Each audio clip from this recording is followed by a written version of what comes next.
रामायण भी इसी बात की गवाही देती है। कलयुग केवल नाम आधारा, सुमेरी सुमेरी नर उतरहि पारा। इस कलयुग में अगर कोई जीव भवसागर से पार जाना चाहे तो वो नाम योग साधना से जा सकता है, दूसरा और कोई मार्ग नहीं है। तो माला लेकर के जब सत्संग के बीच में पूज्य महाराज जी समझाने लगे तो आप समझ जाइएगा कि अब नामदान होने जा रहा है। खूब अच्छी तरह सुन समझ लीजिएगा। अपने घर जा कर के अपना काम मेहनत ईमानदारी सच्चाई से करिए। बाल बच्चों की सेवा खिदमत करने के बाद 1 घंटा 2 घंटा पूज्य महाराज जी की बताई तरकीब से आपने भजन कर लिया तो भाई बहनों आपकी किस्मत जाग जाएगी। भाग्य और तकदीर की लिखी गई रेखाएं बदल जाएंगी। यहीं बैठ करके आप राम कृष्ण देवी देवता बजरंग बली शंकर सरस्वती दुर्गा लक्ष्मी जैसे देवी देवताओं के दर्शन होने लगेंगे। स्वर्ग वैकुंठ लोकों में आने और जाने लगोगे। भजन करने लगोगे तो आप खुद त्रिकालदर्शी हो जाओगे। भूत भविष्य वर्तमान सब जानने लगोगे। एक दूसरे के मन में क्या बात उठ रही है उसको जानने लगोगे। और भगवान का भजन एक ऐसी दवाई है कि सारी समस्याओं का निदान हो जाएगा।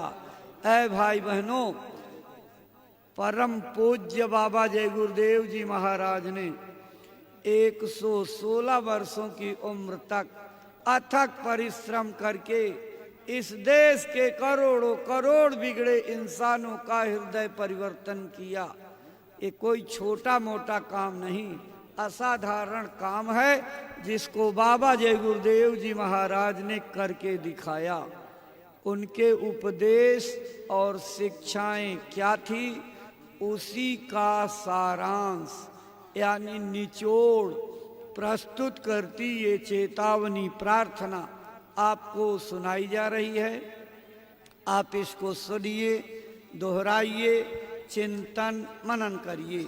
इसी चेतावनी के बाद पूज्य महाराज जी का आगमन मंच पर हो जाएगा। तो प्रस्तुत है ये चेतावनी, आप इसको सुनिए।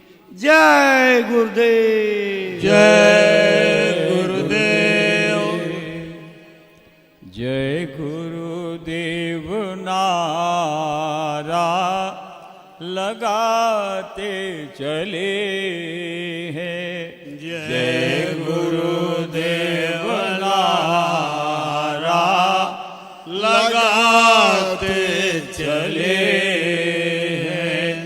दुखी जन को बाबा जगाते चले हैं। दुखी जन को बाबा जगाते चले हैं। जय गुरुदेव नारा लगाते चले हैं। जय गुरुदेव नारा लगाते चले हैं।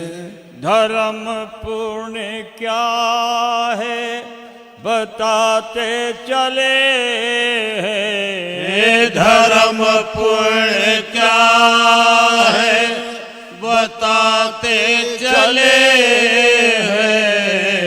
कर्म पाप में भी लखाते चले हैं। कर्म पाप में भी लखाते चले हैं।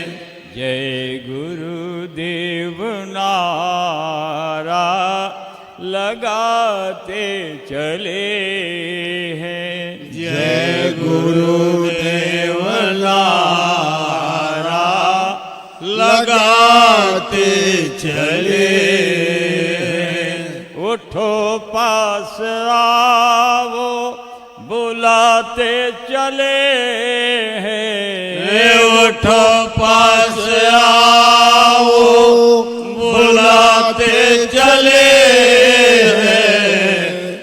भटक भूल सब की मिटाते चले हैं। भटक भूल सब की मिटाते चले हैं।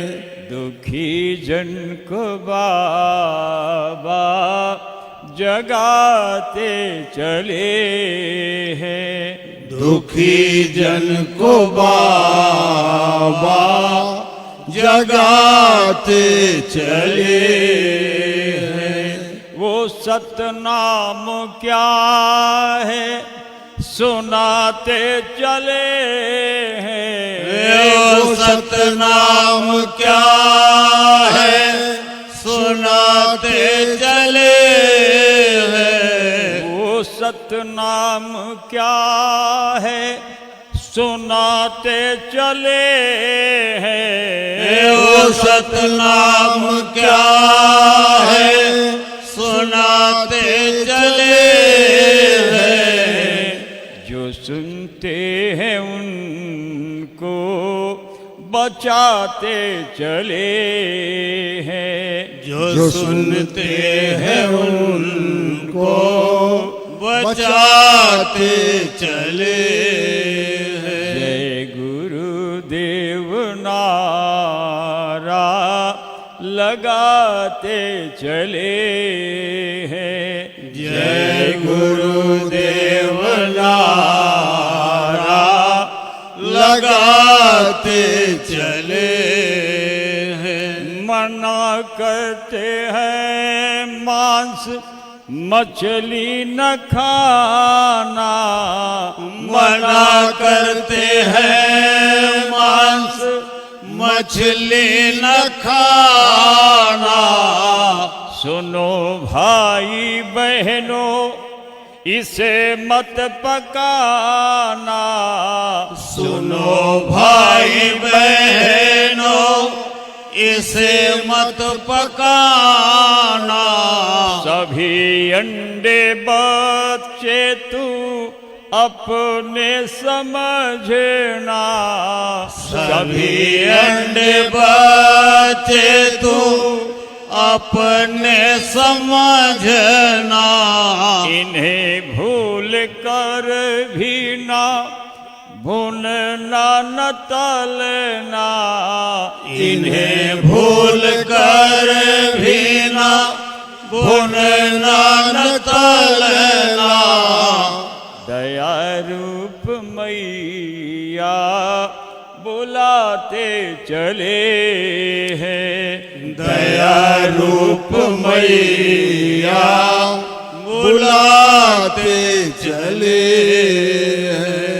दया रूप मैया बुलाते चले हैं।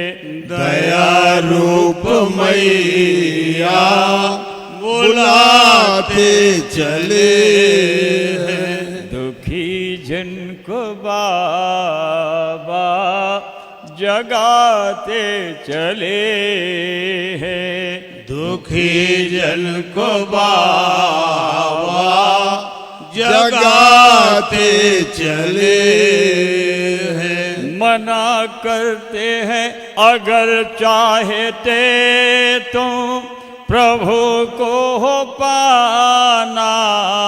अगर चाहते तुम प्रभु को हो पाना। मुसीबत से बचना जगत को बचाना। मुसीबत से बचना जगत को बचाना।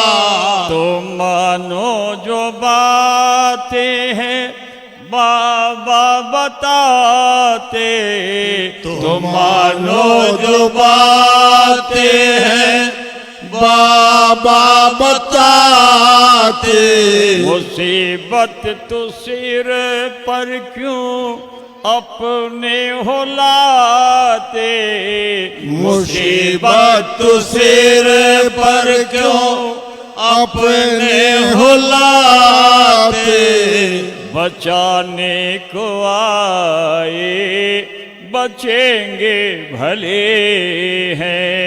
बचाने को आए बचेंगे भले।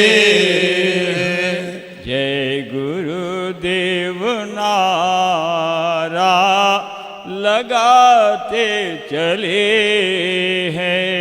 जय गुरुदेव नारा लगाते चले है गुरुवर के वारिस इन्हें आजमाओ। है गुरुवर के वारिस इन्हें आजमाओ। आए गुरु जी के वारिस इन्हें आजमाओ। आए गुरु जी के वारिस इन्हें आजमाओ। मिले नाम धन जो लगन से कमाओ। मिले नाम धन जो लगन से कमाओ। नशा नाम का अपने ऊपर चढ़ाओ। नशा नाम का अपने ऊपर चढ़ाओ। सिमट करके बाहर से भीतर को आओ। सिमट करके बाहर से भीतर को आओ। वहीं वो तुम्हारे लिए बस खड़े हैं। वहीं वो तुम्हारे लिए बस खड़े हैं। यही वो तुम्हारे लिए बस खड़े हैं। यही वो तुम्हारे लिए बस खड़े हैं। जय गुरुदेव नारा लगाते चले हैं। जय गुरुदेव नारा लगाते चले हैं। जय गुरुदेव भगवान का नाम गाओ। जय गुरुदेव भगवान का नाम गाओ। जय गुरुदेव भगवान का नाम गाओ। जय गुरुदेव भगवान का नाम गाओ। भविष्यत के दुख से बचो और बचाओ। भविष्य के दुख से बचो और बचाओ। बनो शाकाहारी सदाचार लाओ। बनो शाकाहारी सदाचार लाओ। जन जन को सदाचार सेवा सिखाओ। जन जन को सदाचार सेवा सिखाओ। गुरु डूबते को सहारा मिले हैं। गुरु डूबते को सहारा मिले हैं। गुरु डूबते को किनारा मिले हैं। गुरु डूबते को किनारा मिले हैं। जय गुरुदेव नारा लगाते चले हैं। जय गुरुदेव नारा लगाते चले हैं। दुखी जन को बाबा जगा जगाते चले हैं। दुखी जन को बाबा जगाते चले हैं। जय गुरुदेव। जय गुरुदेव। जय गुरुदेव। प्रतिष्ठित भाई बहनों, अभी आप प्रार्थना चेतावनी की पंक्तियां सुन रहे थे। गुरु डूबते को सहारा मिले हैं, गुरु डूबते को किनारा मिले हैं। भाई बहनों, यह कर्म प्रधान देश है और कर्मों की वजह से हमारे जीवन की नैया कहाँ डूब जाए कुछ पता नहीं। आज उस भावधारा से जीवात्मा को कैसे बचाया जा सकता, पूज्य महाराज जी सत्संग में बताएंगे। पूज्य महाराज जी का आगमन सत्संग मंच पर होने जा रहा है। आप सभी भाई बहन अपने स्थान पर खड़े हो करके पूज्य महाराज जी का स्वागत अभिनंदन वंदन कीजिए। वो आपका अभिवादन स्वीकार करेंगे। जब बैठने का इशारा कर देंगे अपने स्थान पर बैठ जाइएगा और उनकी एक एक बातों को खूब ध्यान दे करके एकाग्रचित्त हो करके सुनिएगा, अपने जीवन में उतारिएगा।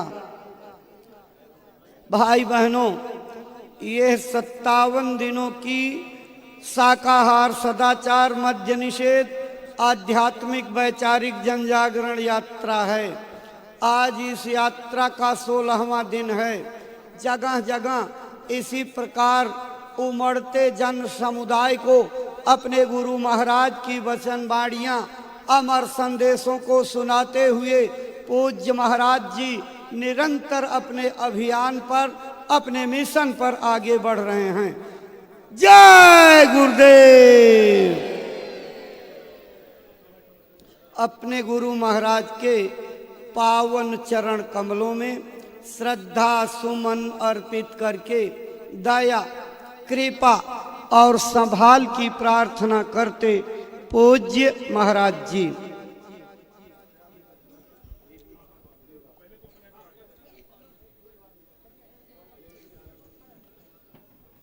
जय गुरुदेव। जय गुरुदेव। आप सब लोगों को बैठने का संकेत हो गया है। आप अपने स्थान पर सम्मान के साथ बैठ जाइए। आप सबकी श्रद्धा भावनाओं को इकट्ठा करके सहयोगी संगत के प्रेमी पूज्य महाराज जी का स्वागत अभिनंदन वंदन करते हुए जय गुरुदेव।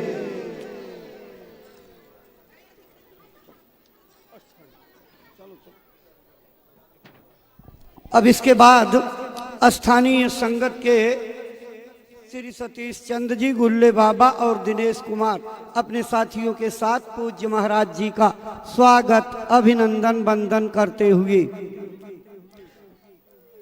जय गुरुदेव। जय गुरुदेव। प्रेमी भाई बहनों, स्वागत की इसी श्रृंखला के बाद पूज्य महाराज जी के पावन चरण कमलों में श्रद्धा से आदर पूर्वक प्रार्थना करते हैं कि वह गुरु महाराज का जो संदेश अपने मथुरा आश्रम से संकल्प बना करके चले हैं, अपनी अमर वाणी से प्रेमी भाई बहनों को सुनाने समझाने की कृपा करें, ताकि आपकी अमर वाणी से प्रेरणा प्राप्त करके भाई बहन अपने जीवन की अनमोल सांसों का उपयोग करते हुए अपना मानव तन सफल, सार्थक एवं कामयाब बना सके। परम श्रद्धे पूज्य महाराज जी। आप सभी लोग प्रेम के साथ में मालिक के पावन नाम का उच्चारण करेंगे। बोलो जय गुरुदेव। जय गुरुदेव। जय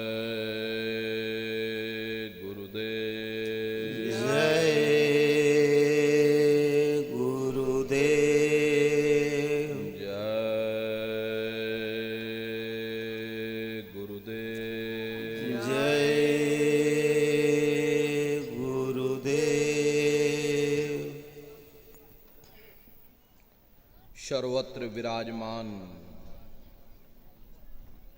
शब्द स्वरूप परम पूज्य स्वामी जी महाराज के श्री चरणों में कोटि कोटि नमन प्रणाम करते हुए इस सत्संग समारोह में पधारे हुए सभी सत्संगी धर्म प्रेमी भाई बहनों को सादर जय गुरुदेव। प्रेमी भाई बहनों, हम आप परम सौभाग्यशाली हैं कि ऐसे कलिकाल में हम लोगों को ये मानव तन, ये मनुष्य शरीर प्राप्त हुआ है। उससे भी परम सौभाग्य की बात है कि इस मनुष्य रूपी मंदिर में बैठ करके हम लोगों को सत्संग सुनने का ये अवसर मिल रहा। सत्संग जल जो कोई पावे, मैलाई सब कट कट जावे। ये सत्संग है, ये कोई किस्से और कहानियां नहीं, नाच गाना ढोल और मजीरा नहीं। ये महात्माओं की अजर अमर वाणियां हैं। यदि आपने ध्यान से सुन लिया तो निश्चय ही आपको अपने मानव जीवन के उद्देश्यों के बारे में पता चलेगा कि आखिर ये मनुष्य शरीर हमको क्यों मिला है, क्या इसका उद्देश्य है, मरने के बाद हम लोग कहाँ जाएंगे, हमारे बाल बच्चे, हमारे रिश्ते नातेदार, हमारे कुटुंब परिवार वाले कहाँ जाएंगे, कैसे हमारी जीवात्मा का कल्याण होगा। इन सभी प्रश्नों की जानकारी आपको सत्संग के माध्यम से प्राप्त होगी। इसलिए प्रेमी भाई बहनों, जो भी वचन वाणी आपको सुनाई जाए, प्रेम और प्यार के साथ बैठ करके एक एक वचन को बड़े ध्यान के साथ सुनिएगा। महात्माओं के सत्संग में कभी किसी जात और बिरादरी, किसी कौम या मजहब या किसी भी व्यक्ति की कभी कोई निंदा चुगली आलोचना या किसी की यहाँ बुराई नहीं की जाती। सत्संग कैसे जानिए, जित एक नाम वखान। सत्संग वह जगह है जहां केवल शब्द या नाम का प्रचार किया जाता, उस मालिक से मिलने का प्रेम और प्यार पैदा किया जाता।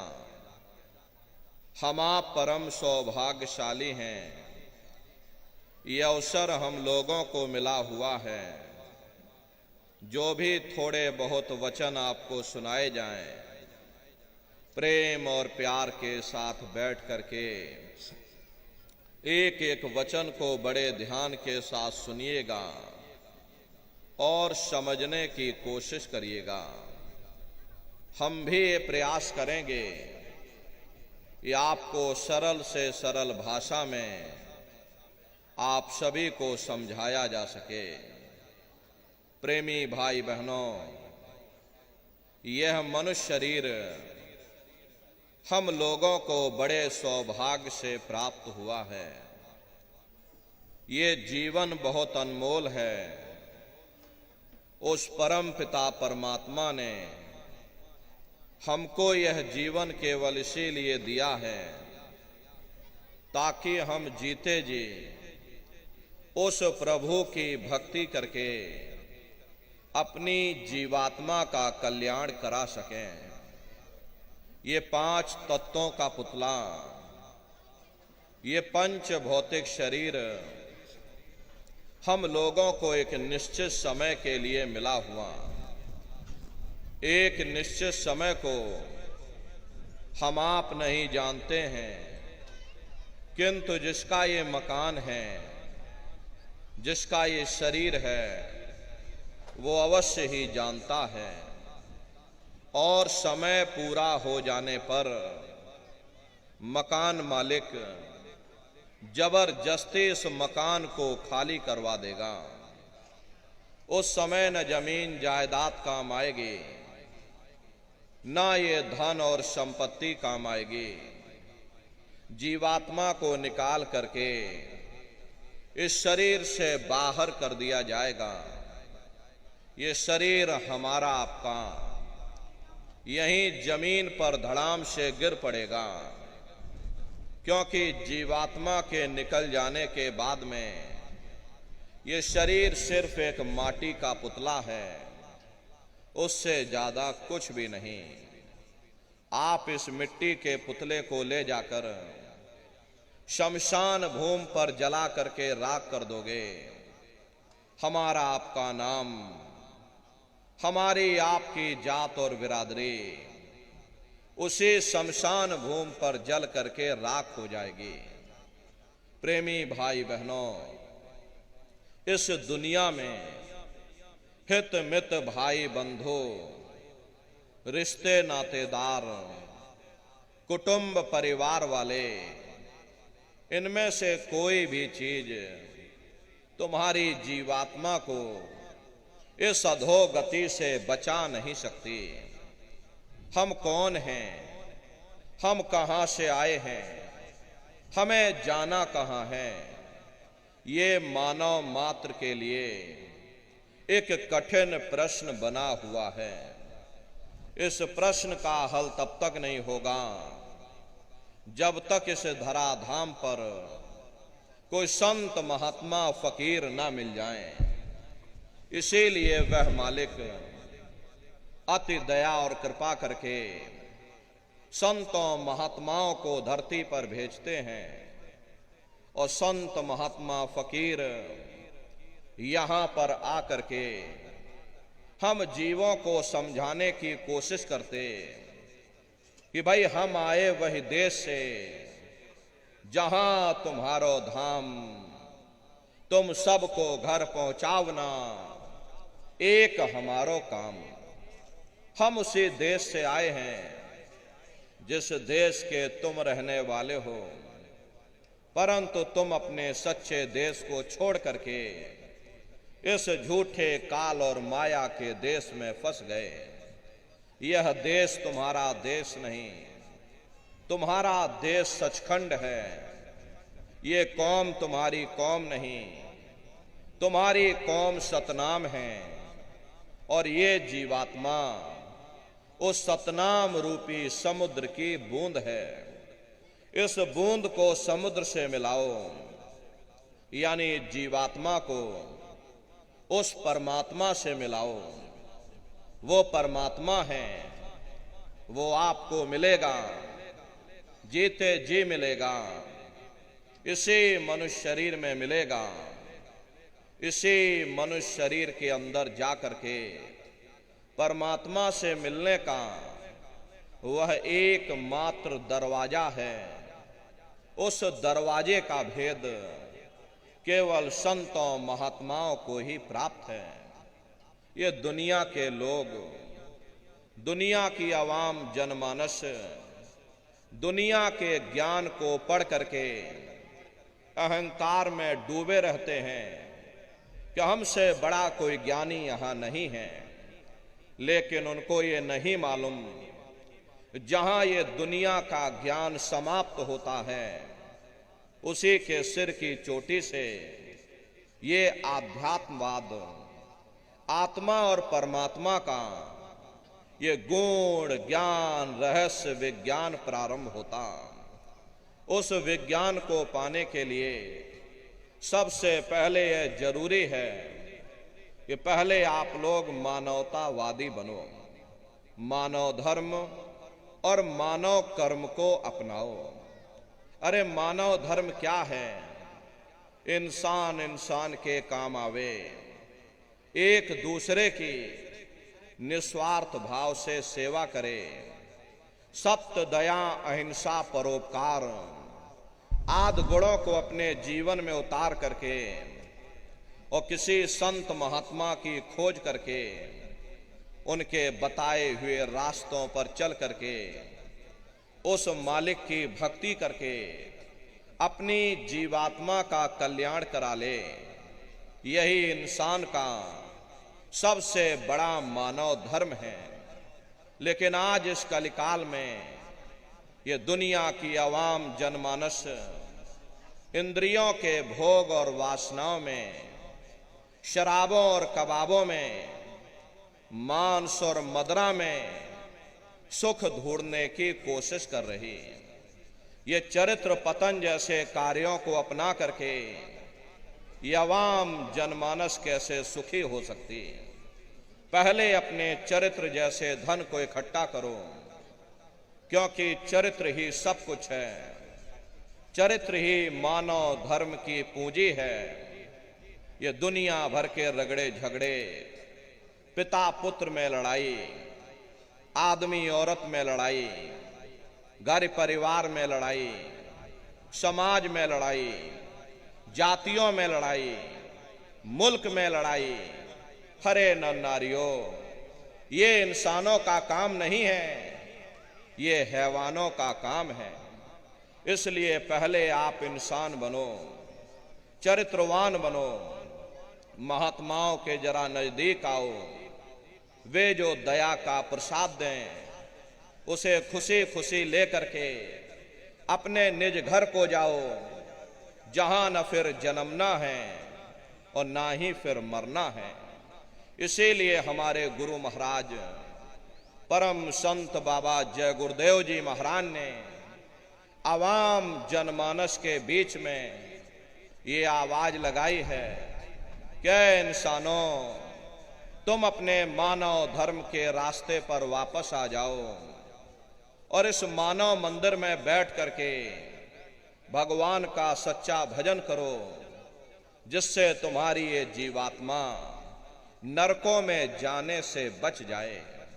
अरे हम माने ना माने, लेकिन संत महात्मा त्रिकालदर्शी होते हैं, वे सब कुछ जानते हैं। अगर हम उनके वचनों को मान जाएंगे तो हम लोग बच जाएंगे, नहीं तो खाई और खंदक में जा करके गिर जाएंगे। इसीलिए अभी वक्त है उस मालिक से सच्ची प्रार्थना करने का, भगवान के सामने अपने गुनाहों की माफी मांगने का, धर्म मजहब के नाम पर लड़ने झगड़ने का नहीं, जात बिरादरी के नाम पर लड़ने झगड़ने का नहीं। अरे हमने बहुत लड़ लिया, बड़े बड़े झगड़े और फसादे की, बड़ी बड़ी नुक्ताचीनी की, सिवाय नफरत के हमको क्या मिला?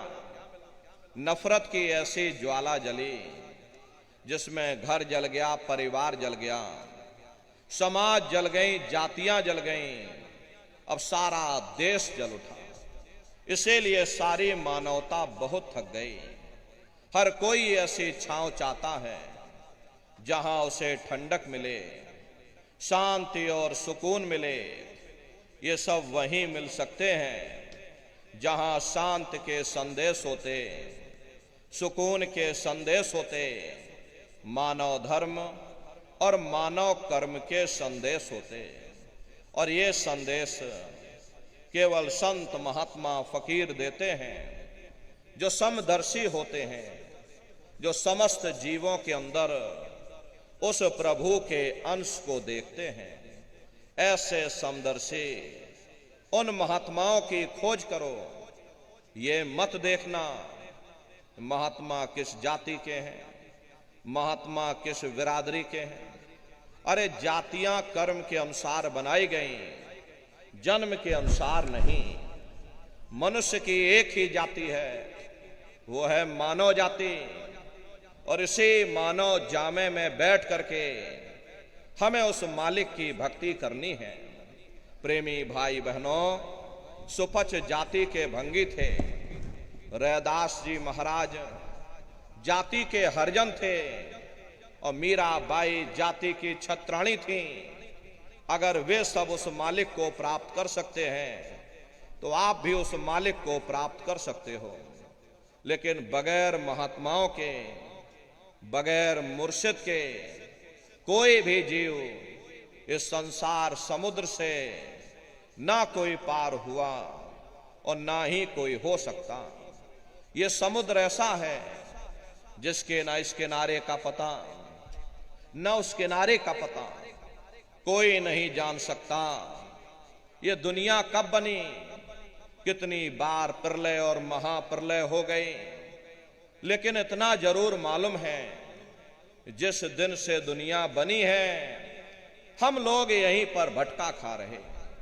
अगर इधर से हवा चली, नैया हमारी उधर चली गई और कहीं उधर से हवा चल गई, हमारी नैया डगमगाते हुए इधर चली गई। न जाने कितने युग और कल्प बीत गए, लेकिन हमारे जीवन की नैया आज तक इस भवसागर से किनारे नहीं लगी। इसलिए नर नारियों, सौभाग्य से वक्त का इतना बड़ा वरदान आपको मिला, ये मानव तन आपको मिल गया। न जाने किस महात्मा की दया हो गई, न जाने कौन से जन्म जन्मांतरों के शुभ पुण्य कर्म उदय हो गए जो आपको ये मनुष्य शरीर मिल गया। अरे अब के बार ये मौका तुमको मिल गया है, मिले नरदेह यह तुमको, बनाओ काज कुछ अपना, पचो मत या इस जग में, जानियो रैन का सपना। प्रेमी भाई बहनों, जैसे रात में हम लोग स्वप्न देखते हैं, हालांकि उस समय पर हमें स्वप्न सच मालूम पड़ता है, असली प्रतीत मालूम होता है, लेकिन जब हम लोग सुबह उठते हैं, जब हमारी आंखें खुलती हैं, तब हमें होश आता है कि नहीं भाई, हम तो स्वप्न देख रहे थे, ये सब भ्रम है। ठीक उसी प्रकार से ये दुनिया भी 10-20-100 साल का स्वप्न है। अब आप कहोगे हम जाग रहे, परंतु प्रेमी भाई बहनों, ऐसा हरगिज नहीं है। जिस दिन मौत का वक्त आएगा, अरे हम लोग रोएंगे, हाय हाय करके चिल्लाएंगे कि हाय हमने सारी जिंदगी यूं ही स्वप्न में गुजार दी, जागने का समय तो अभी आया था, जो कुछ करना था अभी करना था। लेकिन प्रेमी भाई बहनों, अब पछताए होत क्या, जब चिड़िया चुग गई खेत। महात्मा प्रेम से जीवों को समझाते हैं कि भाई देह और गृह सब झूठा, और भरम में काहे को खपना। ये घर बार हमारा अपना नहीं, अरे पराया देश है, ये सराय खाना है, ये मुसाफिर खाना है। ये शरीर भी तुम्हारा अपना नहीं, ये भी काल का पिंजरा है, किराए का मकान है, अरे पराया मकान है। किसी को 40-50 साल के लिए मिला तो किसी को 80-90-100 साल के लिए मिल गया। जितने जितने श्वास उस मालिक ने बख्शे हैं, उसे भुगतने के बाद में हमें शरीर को यहीं छोड़ जाना। श्वास दुधारा नित्य ही जारी, एक दिन खाली चाम। प्रेमी भाई बहनों, एक तालाब पानी से चाहे कितना भी क्यों ना भरा हो, आप एक छोटी सी नाली काट कर खोल दीजिए, तालाब में छोटा सा छेद कर दीजिए, तो सारा पानी ही तालाब से बाहर निकल जाएगा। ठीक उसी प्रकार से तुम्हारा ये शरीर भी श्वासों का भंडार है, और जब तक श्वासों का भंडार जारी है, हम दुनिया के काम काज में फंसे हुए, दुनिया के कारोबार में हम आप उलझे हुए। लेकिन जिस वक्त ये श्वासों का भंडार खाली होगा, अरे टेलीफोन खड़क जाएंगे, तार पहुंच जाएंगे, संदेश पहुंच जाएंगे, सब रिश्ते नातेदार, सब कुटुंब परिवार वाले, सब अड़ोस पड़ोस वाले मिनटों सेकंडों में इकट्ठा हो जाएंगे। प्रेमी भाई बहनों, जिस शरीर से तुम इतना प्रेम किया करते थे, साबुन से मल मल करके नहाते थे, उसे कोई एक रात भी घर में रखने को तैयार नहीं होता। कंधों पर लटका करके शमशान भूमि पर छोड़ करके आ जाते। हिंदू लोग तिनका तोड़ाते, जैसे तिनका टूट गया तेरा मेरा रिश्ता नाता टूट गया। मुसलमान, सिख या ईसाई लोग खाक की मिट्टी कब्र में डाल देते। जो मेरे लिए खाक की मिट्टी है वह मेरे लिए तू है। अरे मामूली कष्ट नहीं होता, मौत के समय में घनघोर पीड़ा होती है। जन्मत मरत दुसह दुख हुई, सहजो बाई ने बयान किया है। सहजो मौते आइया, अंग अंग दिया तोड़, और हिया जरे छाती फटे, उठे पीर घनघोर।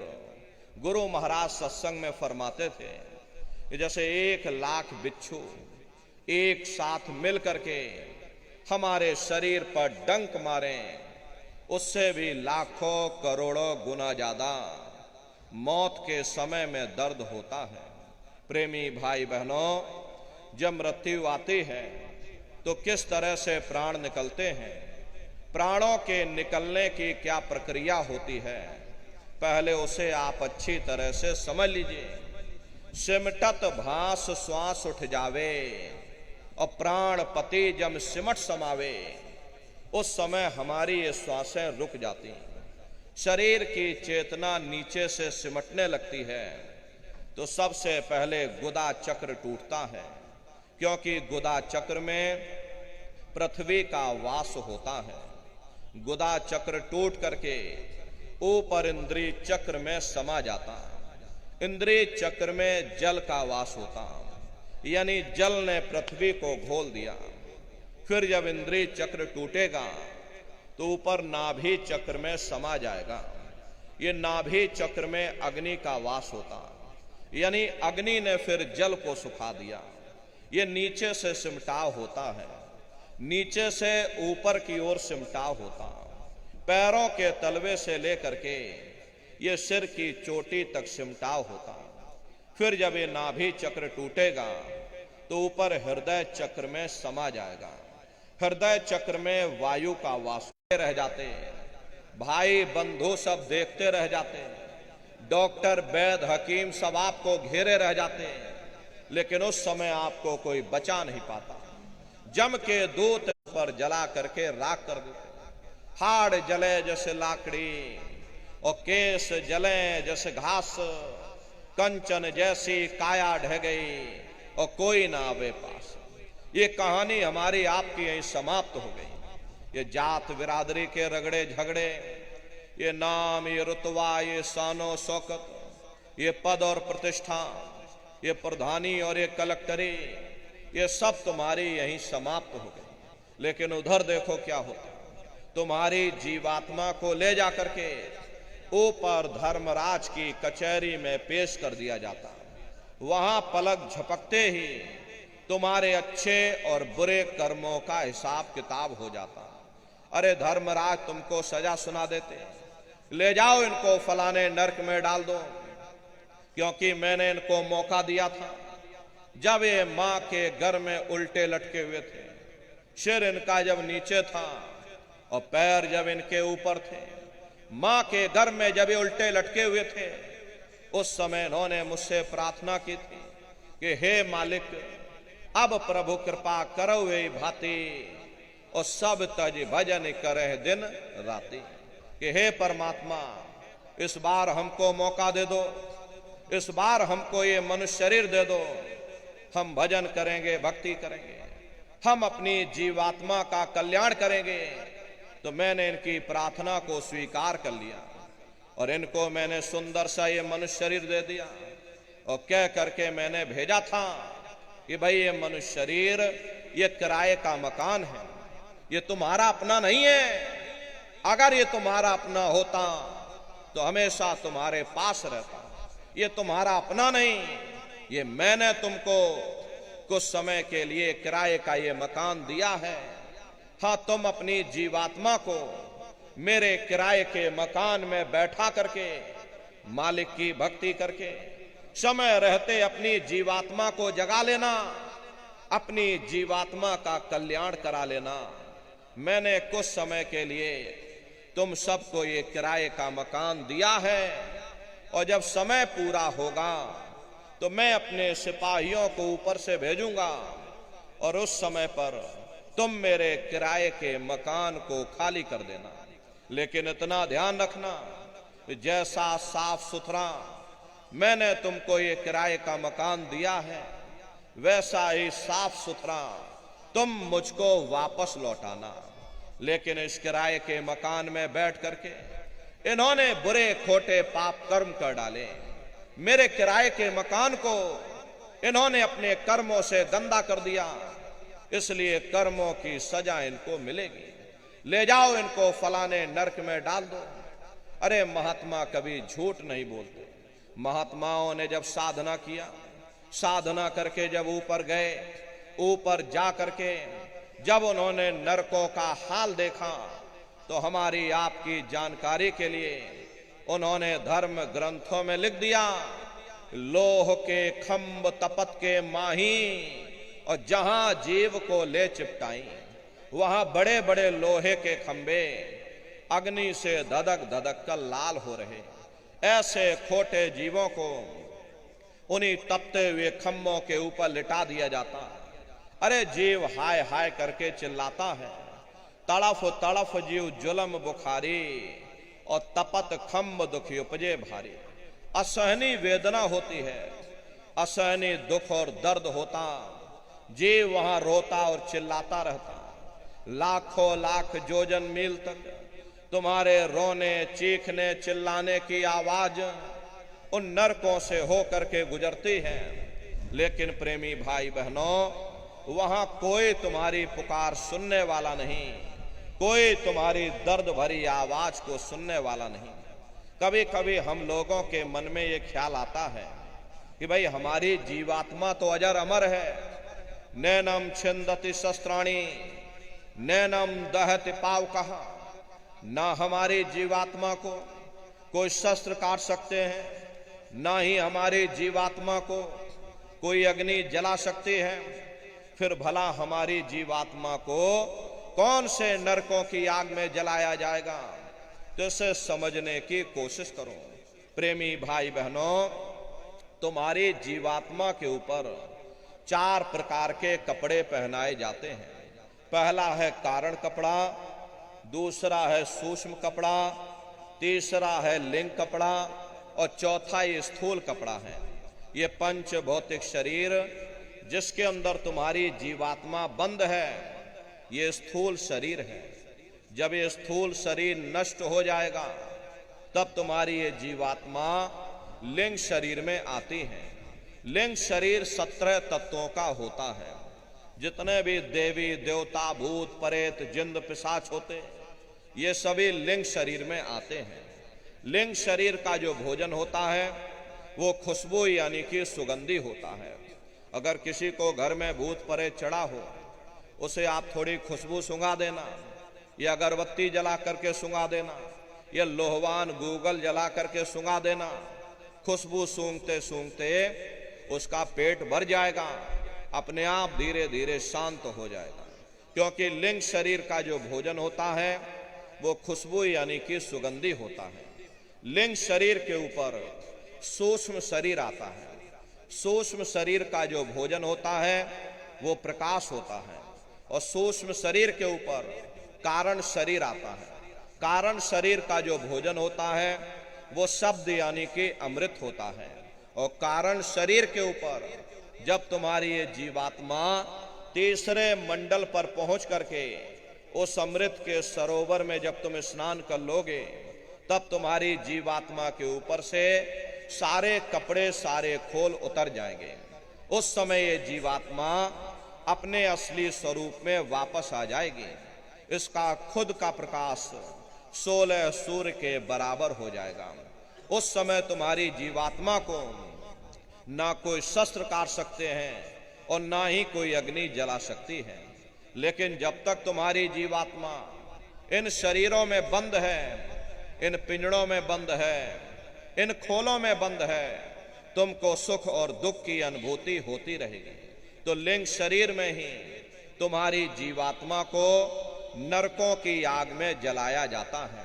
अरे महात्मा कहते हैं नर के अनेक और हैं, कहां लग कहूं बखान, दुख भुगते यह जीव जो जाने जो भोग समान। कहते भाई एक नरक नहीं, ऐसे वहां पर अनेकों अनेक नरक बने हुए, अलग अलग खोटे पाप कर्मों के वहां पर अलग अलग नरक बने हुए। गरुड़ पुराण में 36 प्रकार के नरकों का वर्णन किया गया। कुंभी नरक निदान्य है, पड़े जीव जग जाए, सिर समेत डूबा रहे, सदा नरक के माही। कुंभी कहते हैं घड़े के आकार का बड़ा विशाल नरक वहां बना, दुनिया भर का मवाद उसमें भरा, बड़ी भारी बदबू उसमें से आती, जीवों को ले जाकर उसी में डाल दिया जाता। कुंभी नरक कल्प लो वासा, मुख में नरक नाक में श्वासा। कल्प लो वासा यानी 1000 चौकड़ी युग का एक कल्प होता है, और कल्प लो वासा यानी युगों युगों तक ये जीव नरकों की सजा को भोगता रहता है। और नरकों की सजा भोगने के बाद में इन्हीं जीवों को सीधे मनुष्य शरीर दोबारा नहीं मिलेगा, बल्कि ले जाकर के 4 खान 84 लाख योनियों में डाल दिया जाएगा। जैसे बच्चा होता है, बच्चा पहले कक्षा 1 पास करेगा, फिर कक्षा 2 में जाएगा, ऐसे ही प्रेमी भाई बहनों वहां पर भी पूरा चैनल बना हुआ।